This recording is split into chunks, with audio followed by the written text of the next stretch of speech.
ललित नारायण मिथिला विश्वविद्यालय में जहां एक तरफ शिक्षक कई महीनों से जो एफिलिएटेड कॉलेज के शिक्षक हैं वो कई महीनों से अपनी मांगों को लेकर धरना प्रदर्शन आंदोलन कर रहे हैं, वो दूसरी तरफ छात्र छात्राएं नामांकन के लिए विश्वविद्यालय का चक्कर काट रही हैं, आंदोलन भी कर रही है। गुस्साए छात्र छात्राओं और मिथिला विश्वविद्यालय के DSW कार्यालय में ताला जड़ दिया। वहीं घंटों जो है सो उसके कर्मचारी कार्यालय के अंदर में बंधक बने हुए भी नजर आए। एक तरफ शिक्षक जो है सो विश्वविद्यालय के खिलाफ नारा लगा रहे हैं, वहीं दूसरी तरफ PG सत्र 2025-27 में नामांकन के लिए जो विश्वविद्यालय द्वारा नामांकन की तिथि जारी किया गया था, आनन फानन में उस नामांकन की तिथि को रद्द कर दिया गया। विश्वविद्यालय के खिलाफ छात्र छात्राएं बड़ी संख्या में आंदोलन करते हुए नजर आए। अब अंदाजा कर लीजिए कि मिथिला विश्वविद्यालय का स्थिति क्या है। एक तरफ जो शिक्षक हैं वो अपनी मांगों को लेकर आंदोलन करते हैं, दूसरे तरफ जो छात्र हैं वो अपनी नामांकन को लेकर विश्वविद्यालय में आंदोलन करते हैं। विश्वविद्यालय दो ही लोगों से चलता है, एक तरफ शिक्षक, दूसरी तरफ छात्र। और छात्र और शिक्षक जब आंदोलन करें तो विश्वविद्यालय के प्रति लोगों के मन में कई सवाल खड़ा होगा कि आखिर मिथिला विश्वविद्यालय की स्थिति ऐसी क्यों है, इसके जिम्मेदार कौन है। इस सब बातों को लेकर हमने वहां आए छात्राओं से जानना चाहा कि आप विश्वविद्यालय क्यों आए हैं, क्या आपके साथ समस्या है, तो उन्होंने भी बताया। छात्र छात्राएं आक्रोशित होकर DSW कार्यालय में ताला जड़ दिया। वहीं अंदर जो है सो घंटों जो है सो उसके कर्मचारी अंदर में बंधक। छात्राओं ने विश्वविद्यालय के DSW कार्यालय है उसमें ताला जड़ दिया। अंदर कर्मचारी घंटों तक बंधक बने हुए नजर आए, बाहर से 3-3 ताला लग गया था। घंटों तक कर्मचारी उसके अंदर में ही बैठे हुए नजर आए। अब आइए सीधे ले चलते हैं इस संबंध में।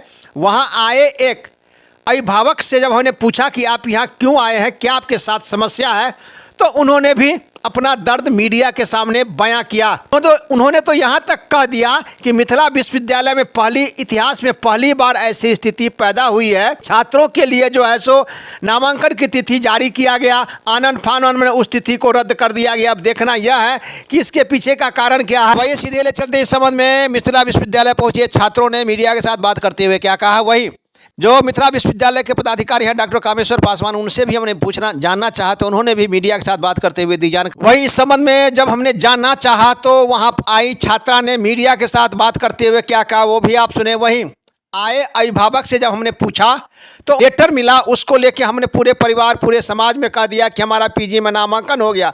अब हम किस मुंह से लेके अपने परिवार अपने अभिभावक के पास जाएंगे, कहेंगे कि मेरा नामांकन नहीं हुआ, हम किसान परिवार से आते हैं। इस प्रकार से मिथिला विश्वविद्यालय की स्थिति है, कई सवाल खड़ा होता है। अब आइए सीधे ले चलते हैं, दृश्य देख के आप अंदाजा लगा लीजिए कि मिथिला विश्वविद्यालय की स्थिति क्या है। एक रिपोर्ट दरभंगा दर्शन न्यूज से मनोज झा। बच्चे रहे तो चले, 700 बच्चे के भविष्य के साथ विश्वविद्यालय खेल कर रहा है। क्या इसके पीछे कोई बड़ा खेल है क्या? बहुत बड़ा खेल है। चंद दलालों के कारण उनके बोलने पे क्या DSW कैंसिल कर दिए हैं, क्यों कर दिए हैं, इसका कोई ये नहीं है। हम लोगों को किसी रीजन से मतलब नहीं है। हम लोगों का सिलेक्शन लेटर में नाम आया है, हम लोगों का एडमिशन चाहिए। चंद दलाल का मतलब क्या है आपका? चंद दलाल को यूनिवर्सिटी दलालों का अड्डा बन चुका है। कौन कौन लोग हैं दलाल? अब दलाल नाम ये हम कैसे बोल दें कौन कौन है। नाराजगी किस पे है आपकी? नाराजगी विश्वविद्यालय पे है, प्रशासन पे है। यहाँ से क्योंकि प्रशासन की ढिलाई के कारण जो भी हो रहा है, प्रशासन की ढिलाई के कारण किसी भी दलाल का या भी किसी भी छात्र या कोई पदाधिकारी का इतना मजाल नहीं है कि विदाउट प्रशासन हेड से VC सर के परमिशन के बिना या VC के आदेशानुसार कोई अपना मन से कोई काम कर ले। किसी भी पदाधिकारी में या किसी छात्र में या किसी छात्र नेता में ये हिम्मत नहीं है। आपका क्या कहना है कि विश्वविद्यालय दलालों के चंगुल में है? एकदम दलालों के चंगुल में है। इसके लिए आगे आप क्या करेंगे? आप हम लोग प्रोटेस्ट कर रहे हैं। क्या कुछ पदाधिकारी या कुलपति या किसी से मुलाकात किसी से मुलाकात नहीं हो पाई है अभी तक हम लोगों की। कोई प्रतिनिधि आए हैं? कोई VC के प्रतिनिधि आप लोगों से बात करने के लिए? हाँ आए हैं। कौन आए? रामेश्वर पासवान यहाँ पे ये है और वो चले गए हुए हैं। उनसे क्या बात हुई आपकी? उनसे बात हुई है और जिसमें उन्होंने हम लोगों को आश्वासन दिया है कि VC साहब से इस मुद्दे पे बातचीत किया जाएगा। जो भी बच्चे यहाँ पे हैं जिनका भी सिलेक्शन लेटर है वो selection letter as a proof के तौर पे एग्जाम्पल के तौर पे VC सर के सामने रखने के लिए लिया गया। और तो क्या VC के बिना आदेश का ही सिलेक्शन ऑन स्पॉट नामांकन प्रारंभ हो गया? ये तो संभव ही नहीं है। बिना VC के आदेशानुसार, VC के बिना VC सर के आदेशानुसार अगर ये हो गया तो फिर तो यूनिवर्सिटी नहीं तो कहलाएगी। फिर कैसे आपके पदाधिकारी फर्जी डिग्री मिलेगा उसके बाद। पदाधिकारी ने कैसे कह दिया कि VC को इसकी हम जानकारी दे रहे हैं, उनके आदेश ले रहे हैं? सबसे पॉइंट बड़ा बात यही है कि पदाधिकारी को भी अपना सोचना चाहिए। ये बात कैसे बोल दे कि VC सर के संज्ञान में ये बात नहीं है या है, कि कैसे हम उनके समक्ष रखेंगे ये बात। ये तो पदाधिकारी को सोचना चाहिए, क्योंकि जब लेटर कैंसिल हुआ है उस पर पूर्ण रूप से लिखा हुआ है VC कुलपति के आदेशानुसार।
विद्यालय आए हैं, क्या समस्या है, क्या समस्या आप लोग के यहाँ? जो बोले तो एडमिशन समस्या हमारा एडमिशन 25 के हैं, हम लोग 2025 से हैं। हम लोग गए कॉलेज एडमिशन सिलेक्शन लेटर लेके, तो बोला गया कि रद्द हो गया है, यूनिवर्सिटी में जाइए पता करने के लिए। तो यूनिवर्सिटी आए हैं, सर दिख ही नहीं रहा है कोई। किस क्लास, किस वर्ग में आपका नामांकन होना है? MA में। MA में। यहाँ क्या किसी से बात हुई आपकी? नहीं, कोई आया ही नहीं सामने, तो किसी बात करेंगे, यही लोग हैं सर लोग बस। नहीं आ पा रहा है। DSW गायब। नहीं, DSW जो है कब से नामांकन की प्रक्रिया प्रारंभ हुई थी? 15 से। 15 से। आज से ही। और फिर क्या कहा गया आप लोग को? गए कॉलेज एडमिशन करवाने के लिए, तो बोला गया कि रद्द हो गया है, जाइए यूनिवर्सिटी पता कीजिए, यूनिवर्सिटी से पता होगा, यूनिवर्सिटी ओके करेगा तो हम कर देंगे एडमिशन। यूनिवर्सिटी आए हैं तो वो सर मिल ही नहीं रहे हैं जिनसे मिलना है हमको। किस महाविद्यालय में गई थी आप? या इस MR महिला में। नाम बताइए। मिथिला विश्वविद्यालय आए हैं, क्या बच्चे के एडमिशन को लेकर के बहुत परेशान मिथिला यूनिवर्सिटी ने हमको किया। हमारे बच्चा का 70% नंबर होने के बाद EWS मैंने लगाया, पहला लिस्ट में नाम नहीं आया, दूसरा में नाम नहीं आया, तीसरा में नाम नहीं आया। स्पोर्ट्स प्रक्रिया में मैंने प्रयास किया, मेरे बच्चे का CM साइंस में सिलेक्शन हो गया। उसके बाद विश्वविद्यालय प्रशासन कहता है कि आप 15-16 एडमिशन ले सकते हैं, लेटर जारी करता है। उसके बाद शनिवार को शाम में विश्वविद्यालय प्रशासन एक लेटर जारी करता है, बगैर कारण बताए हुए कि इस प्रक्रिया ऑन स्पॉट प्रक्रिया को निरस्त किया जाता है। विश्वविद्यालय के इतिहास में आज तक ऐसा नहीं हुआ। हमारे बच्चे का ये सिलेक्शन लेटर है, इसको देखा जाए, गार्जियन का क्या गलती है?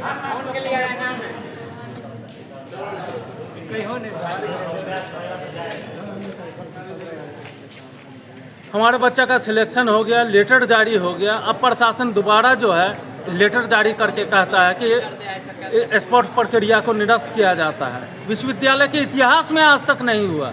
हम लोग लोकल हैं, बगल के हैं, विश्वविद्यालय कैंपस में ही घर है मेरा, लोकल है। आज तक इसी विश्वविद्यालय का इतिहास रहा, आज तक ऐसा नहीं हुआ। ऐसा क्यों? इसके पीछे क्या मानते हैं आप? इसके पीछे यही मानते हैं कि चवनिया दलाल नेता लोग जो है, इसको जो रजिस्टर्ड नेता नहीं है, छुटभैया टाइप का है, वो DSW पर दबाव बना करके ये काम किया है।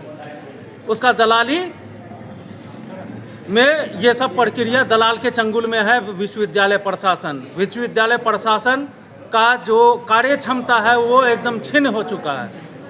विश्वविद्यालय प्रशासन निष्क्रिय है एकदम। अभिभावक होने के नाते कुलपति से आप मिलेंगे?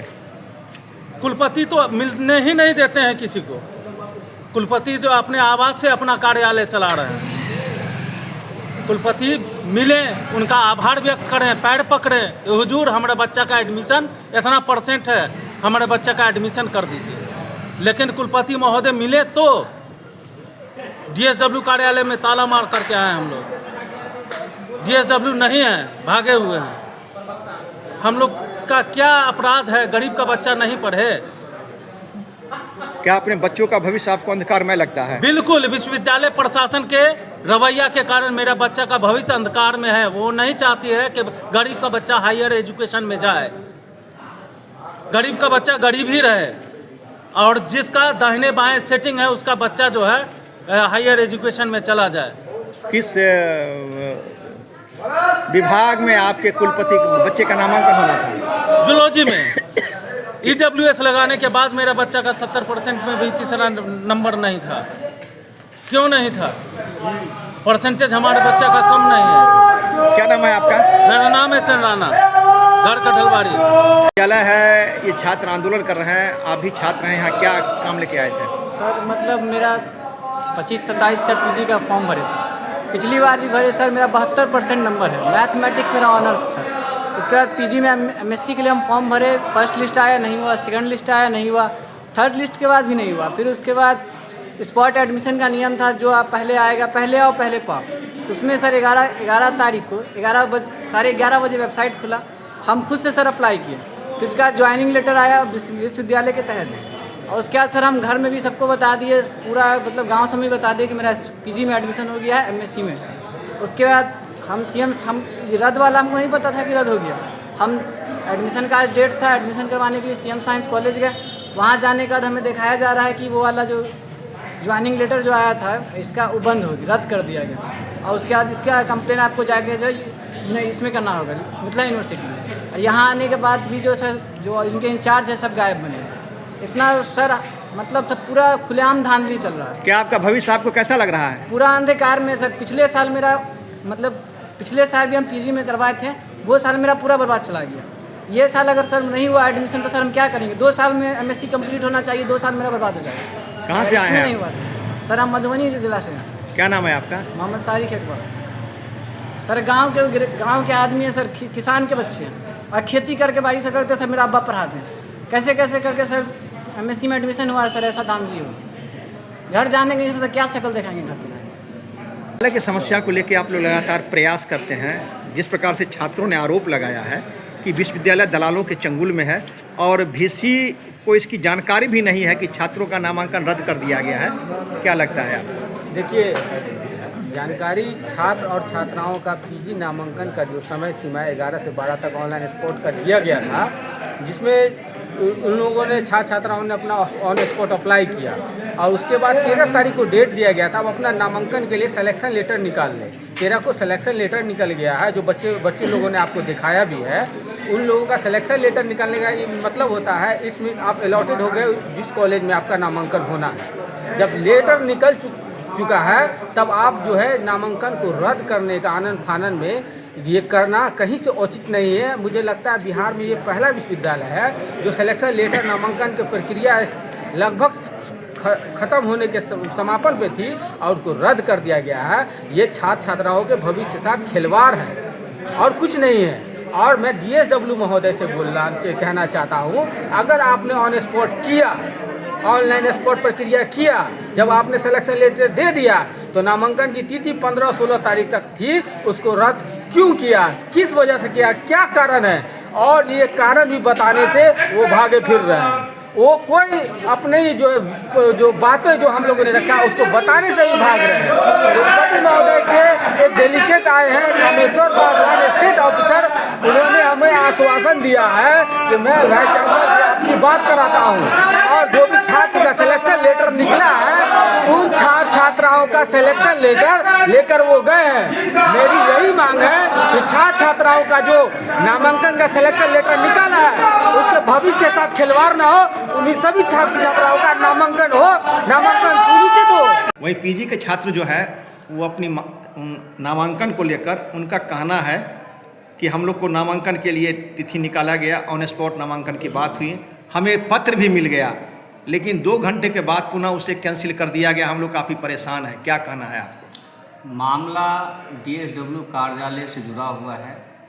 कल संडे थी, परसों शाम में भी या इस तरह का हम जब आए हैं तो जानकारी मिली है कि ऑनलाइन स्पॉट एडमिशन हुआ था और उसको जो सिलेक्शन हुआ था फिर विश्वविद्यालय के द्वारा रद्द कर दिया गया।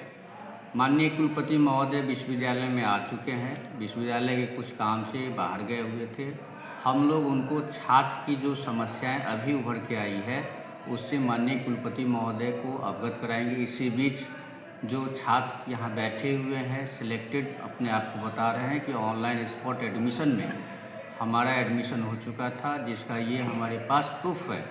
तो उनमें से मेरे पास लगभग 10-15 छात्रों का आया है। अब ये लेके डीएसडब्ल्यू साहब के साथ वीसी साहब से हम लोग मिलते हैं मामला। अब वो डीएसडब्ल्यू साहब ही इस बात को क्लियर बताएंगे कि ये आखिर हुआ तो कैसे हुआ, ये हम नहीं बता सकते हैं क्योंकि मेरे पास जानकारी इसकी नहीं है अभी अद्यतन। और संबंधित जो मामला है वो डीएसडब्ल्यू साहब का है। प्रॉक्टर साहब भी डीएसडब्ल्यू साहब से संपर्क करने की कोशिश में है, उनके कार्यालय से भी संपर्क किया जा रहा है। ये मामला जल्दी सॉर्ट आउट हो जाए इसके लिए हम लोग अभी कुछ समय में जाके अभी वी साहब से मिलते हैं, वी साहब के समक्ष रखते हैं। जो जैसा होगा छात्र हित में ही होगा, ये हम ऐसा समझते हैं।